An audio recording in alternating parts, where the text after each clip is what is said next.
Hanson, and I am from Chicago. I have a dance company named the Seldoms. We make dance theater works. More recently, we've been taking on sort of hefty topics that might seem like improbable subjects for dance and embodiment. That's part of my interest, is really pushing dance to do things that people don't expect for it to do, beyond entertainment. CO2 emissions rose to 3.2% in 2011 to 31.6 gigatons.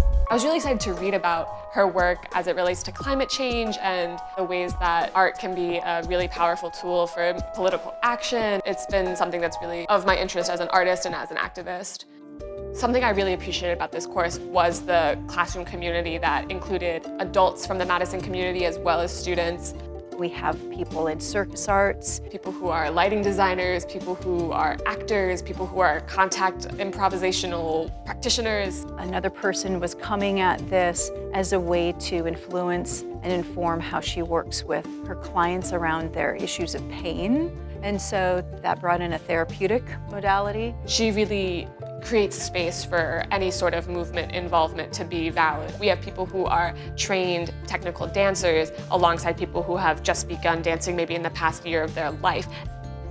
Carrie would lead us through really interesting improvisational scores or an embodied meditation. It's so important to take the work beyond the stage and to do it in ways that are accessible and also aren't just people sitting and receiving, but people also acting on it. A lot of us were interested in incorporating body movement into a community-led workshop as a result of her structuring of the class.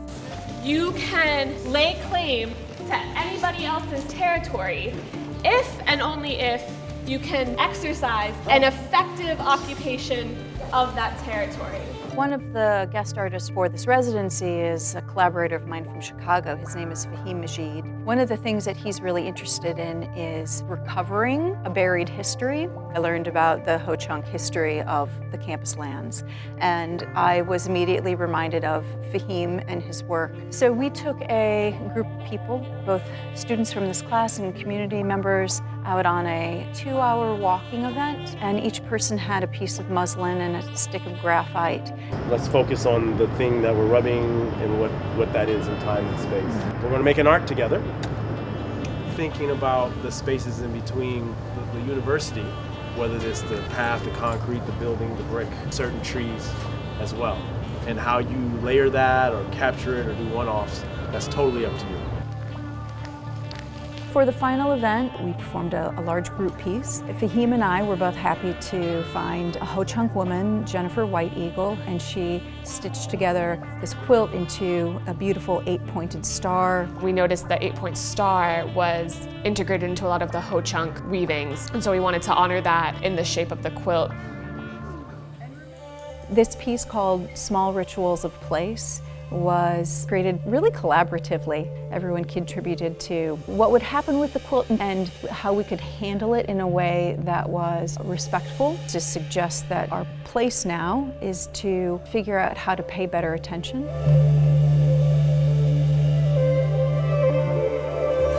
When it came to them working on their own final independent projects, I really invited them to go in whatever direction they wanted to. What was so exciting about it was everybody had an opportunity to deal with whatever subject matter was resonating with them deeply, and so it led to some really rich investigations. The point really is to make that journey from subject matter to a physicalization of it. I invited everyone to include voice, to include the sound design, props, objects, but really the focus of it is what are we doing choreographically to express this subject. The performances were developed directly in relation to the art installation that they would be in front of or in conversation with. I came out of retirement and performed the final residency event. I haven't performed in about 9-10 years. I was just taken by the sculpture of Blackjack. I just felt like I could align with that piece. I was very struck by Mars, her exploration of that little nook, drawing upon her circus background and integrating that aerial fabric silk. That was just so gorgeous.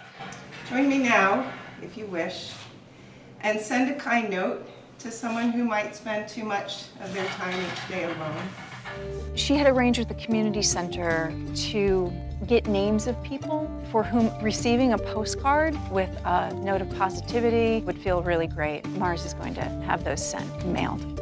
I'm just so proud of the work that my classmates produced over the course of the semester. It was really like visually stunning and also just this super cool adventure of like, where are they? Where, you know? If people leave this course with anything, I want them to have courage to take on subjects that don't necessarily feel like they lend themselves to dance. Carrie was enthusiastic about the opportunity for me to integrate international studies coursework material into this class. I really began to feel like I experienced the true interdisciplinary nature of the degree I have earned.